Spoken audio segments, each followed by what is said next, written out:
Hello, I'm Alistair Dryborough, author of Pricing Genius, Getting Paid Properly for Ideas and Advice in the Era of AI. I'm going to tell you a very old story about pricing that you probably already know, but then I'm going to explain why it's actually wrong. So, story is this: there's a chemical factory that has just completely stopped working. They cannot work out how to get it going again, and they decide they're going to call an old guy who was one of the main engineers there a few years ago. So they call him up in his retirement. He says, "Yeah, okay, I can help you. I guess this shutdown's costing you at least $1 million a day. So I'll fix it for you. $10,000, no fix, no fee." Wonderful, they say. In he comes. He walks in, wanders around for a couple of minutes, listens, sniffs the air, and then asks for a wrench, bashes a particular piece of pipe work, and all of a sudden the whole thing starts working again. Perfect. There you are, he says. Job done. So here's my invoice, $10,000.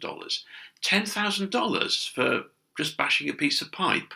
No, he says, $10 for bashing a piece of pipe, $9,990 for knowing which piece of pipe to bash. So that's the old story, but he wasn't being paid for knowing which piece of pipe to bash. He was being paid for being the only person who knew which piece of pipe to bash. And that is a major issue for you if you're thinking about pricing for your consultancy or creative agency. You may be able to produce dramatic results. In 2 minutes' work, this old engineer solved a problem that was costing the plant $1 million a day.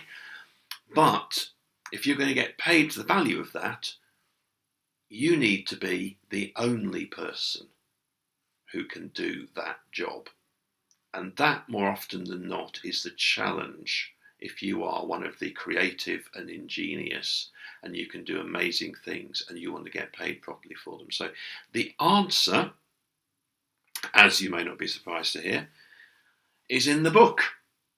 If you would like a copy, wait until the end of the video and there's a link where you can download the electronic version completely free.